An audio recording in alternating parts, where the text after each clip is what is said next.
నంద్యాల జిల్లా బేతంచెర్లలో SI Ramesh Babu traffic సిబ్బంది drunk and drive టెస్టులు నిర్వహించారు. మద్యం సేవించి వాహనాలు నడిపే వారిపై కఠిన చర్యలు తప్పవని సీఐ వెంకటేశ్వరరావు హెచ్చరించారు. ప్రజల ప్రాణాల కోసం ప్రతి ఒక్కరూ ట్రాఫిక్ నియమాలు ఖచ్చితంగా పాటించాలన్నారు. హెల్మెట్ ధరించకపోవడం, పత్రాలు లేని వారిపై జరిమానాలు విధించాలని తెలిపారు. వాహనదారులు తప్పకుండా రిజిస్ట్రేషన్, డ్రైవింగ్ లైసెన్స్, ఇన్సూరెన్స్ వంటి పత్రాలు కలిగి ఉండాలని సూచించారు. కడప జిల్లా బద్వేల్ మున్సిపాలిటీలో శ్రీ లక్ష్మీ సాయి ఫర్నిచర్ షాప్లో అకస్మాత్తుగా మంటలు చెలరేగాయి.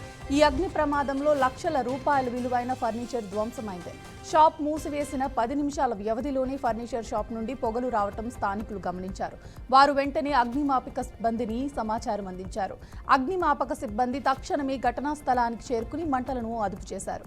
ప్రమాదం కారణంగా భారీ ఆస్తి నష్టం సంభవించినట్లు షాప్ యాజమాన్యం తెలిపారు. శ్రీకాకుళంలో నషాముక్ భారత్ అనే కార్యక్రమం నిర్వహించారు. మాదక ద్రవ్యాల నివారణపై నిర్వహించిన ర్యాలీలో వ్యవసాయ శాఖ మంత్రి కింజరాపు అచ్చెన్నాయుడు పాల్గొన్నారు. గత ప్రభుత్వ నిర్లక్ష్యమే గంజాయి సాగు పెరగటానికి కారణమైందని అచ్చెన్నాయుడు ఆవేదన వ్యక్తం చేశారు. ముఖ్యంగా ఉత్తరాంధ్ర ప్రాంతం గంజాయికి అడ్డాగా మారిపోయిందన్నారు. అయితే ప్రస్తుత కూటమి ప్రభుత్వం అధికారంలోకి వచ్చిన వెంటనే చర్యలు తీసుకుని ఈగిల్ అనే ప్రత్యేక వ్యవస్థను ఏర్పాటు చేసిందని తెలిపారు. అనకాపల్లి జిల్లాలో ఘోర రోడ్డు ప్రమాదం చోటు చేసుకుంది. కసింకోట మండలం ముగ్గినపాలెం జాతీయ రహదారిపై ఆగి ఉన్న లారీని కూరగాయల వ్యాన్ గుడ్డికొట్టింది. ఈ ప్రమాదంలో వ్యాన్ డ్రైవర్తో పాటు ఒక మహిళ మృతి చెందగా మరొకరికి తీవ్ర గాయాలయ్యాయి. స్థానికులు వెంటనే గాయపడిన వ్యక్తికి అనకాపల్లి ప్రభుత్వ ఆసుపత్రికి తరలించారు. కసింకోట పోలీసులు కేసు నమోదు చేసి దర్యాప్తు చేపట్టారు. డ్రగ్స్ రహిత సమాజ స్థాపనకు ప్రతి ఒక్కరూ నడుం బిగించాలని ప్రభుత్వ బొమ్మిడి నాయకర్ పిలుపునిచ్చారు. పశ్చిమ గోదావరి జిల్లా నర్సాపురం పోలీస్ అంతర్జాతీయ మాదక ద్రవ్యాల నివారణ దినోత్సవాన్ని పురస్కరించుకుని పోలీస్ శాఖ ఆధ్వర్యంలో విద్యార్థులతో భారీ ర్యాలీ నిర్వహించారు. సెంటర్లో డ్రగ్స్ పై అవగాహన కల్పిస్తూ ముద్రించిన పోస్టర్లను ఆవిష్కరించారు. గంజాయి వంటి మాదక ద్రవ్యాలను బానిసై జీవితాలను నాశనం చేసుకోవద్దని ఇన్స్పెక్టర్ యాదగిరి యువతను కోరారు. శ్రీ సత్యసాయి జిల్లా హిందూపూర్ రూరల్ పరిధిలో భారీ చోరీ కలకలం సృష్టించింది. గుర్తు తెలియని 4 దుండకులు ఇంటిలోకి చొరబడి కుటుంబ సభ్యులను బెదిరించి దాదాపు 20 లక్షల రూపాయల బంగారు ఆభరణాలు దోచుకెళ్లారు. దీంతో బాధితులు ఫిర్యాదు మేరకు పోలీసులు స్పెషల్ టీంతో విచారణ చేపట్టారు. శ్రీ సత్యసాయి జిల్లా పుట్టపర్తిలో అంతర్జాతీయ మాదక ద్రవ్య దుర్వినియోగంపై వాగ్దాన్ ర్యాలీ నిర్వహించారు. ఈ కార్యక్రమానికి ముఖ్య అతిథులుగా కలెక్టర్ టిఎస్ చేతన్, ఎస్పీ రత్న, ఎమ్మెల్యే పల్లె సింధూర హాజరయ్యారు. మాదక ద్రవ్య రాహిత్య సమాజాన్ని నిర్మించాలన్నదే తమ లక్ష్యమని కలెక్టర్ చేతన్ తెలిపారు. యువత మత్తుకు లోనవ్వకుండా బాధ్యతాయుతంగా వ్యవహరించాలని ఎస్పీ రత్న సూచించారు. శ్రీ సత్యసాయి జిల్లా కదిరి నియోజకవర్గం మున్సిపాలిటీ పరిధిలో ఎమ్మెల్యే కందికుంట వెంకటప్రసాద్ మన ఇంటికి మన ఎమ్మెల్యే కార్యక్రమం నిర్వహించారు. ఈ కార్యక్రమంలో ఆయనను కాలనీ ప్రజలు, స్థానిక నాయకులు ఘనంగా స్వాగతం పలికారు. అనంతరం ఎమ్మెల్యే కాలనీలో పర్యటిస్తూ ప్రభుత్వం అందిస్తున్న సంక్షేమ పథకాలు ప్రజలకు సమర్థవంతంగా అందుతున్నాయా లేదా అన్న విషయాన్ని అడిగి తెలుసుకున్నారు. అలాగే సమస్యలు ఎదురవుతున్న చోట్ల ప్రజలు నేరుగా తన దృష్టికి తీసుకురావాలని ఎమ్మెల్యే సూచించారు. శ్రీ సత్యసాయి జిల్లా పెనుకొండ నియోజకవర్గం పరిగి మండలంలో దారుణ ఘటన చోటు చేసుకుంది. ఎర్రగుంట గ్రామానికి చెందిన కిష్టప్పపై అతని కుమారుడు శంకరప్ప కొడవలితో దాడి చేశాడు. కిష్టప్ప తన ఇంటిలో ఉన్న సమయంలో శంకరప్ప అకస్మాత్తుగా తనపై విరుచుకుపడి మెడ భాగానికి ఎడమ చేయికి తీవ్రంగా గాయాలు చేశాడు. స్థానికులు వెంటనే స్పందించి బాధితుడిని హిందూపురం ప్రభుత్వ ఆసుపత్రికి తరలించారు. ప్రస్తుతం ఆయన పరిస్థితి విషమంగా ఉన్నట్లు స్థానికులు తెలిపారు. ఈ ఘటనపై పోలీసులు దర్యాప్తు ప్రారంభించారు. కామారెడ్డి ప్రభుత్వ వైద్య కళాశాల ప్రగతిపై మెడికల్ కాలేజ్ మానిటరింగ్ కమిటీ బృందం పర్యవేక్షణ కార్యక్రమం నిర్వహించింది. కమిటీ సభ్యులు కళాశాల ప్రస్తుత సౌకర్యాలను, అలాగే నిర్మాణంలో ఉన్న మెడికల్ కాలేజ్, హాస్టల్ బిల్డింగ్లను పరిశీలించారు.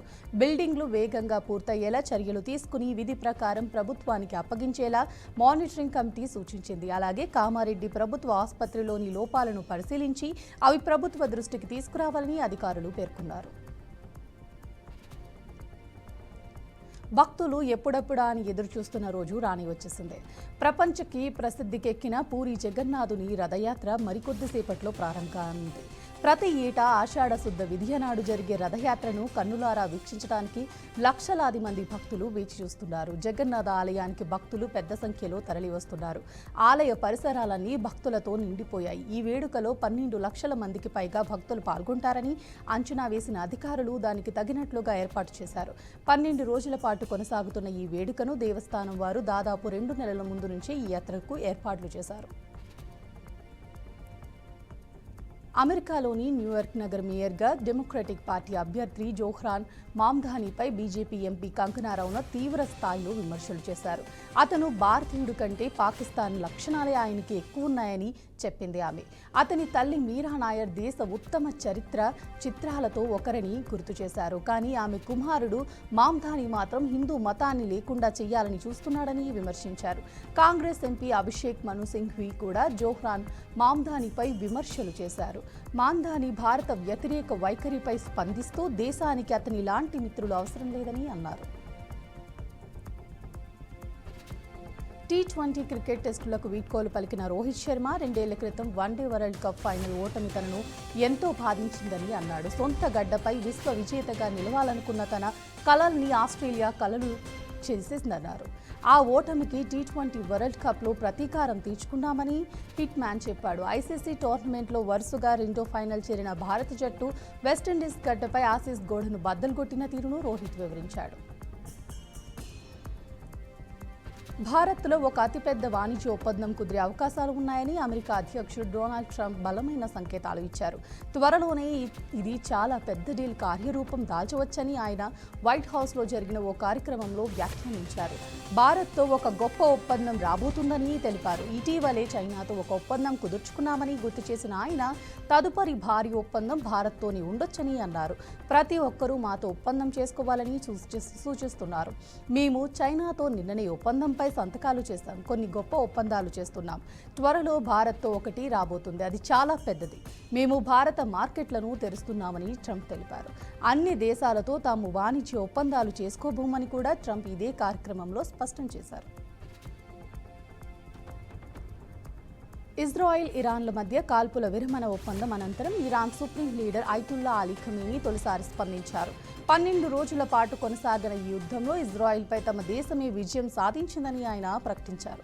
అలాగే అమెరికా స్థావరాలపై దాడి చేయడం ద్వారా అగ్రరాజ్యానికి గట్టి చెంపపెట్టు లాంటి సమాధానం ఇచ్చామని వ్యాఖ్యానించారు. అమెరికా జోక్యం చేసుకోకపోతే ఇజ్రాయెల్ నాశనమవుతుందని అగ్రరాజ్యం భావించడం వల్లే యుద్ధంలో జోక్యం చేసుకుందన్నారు.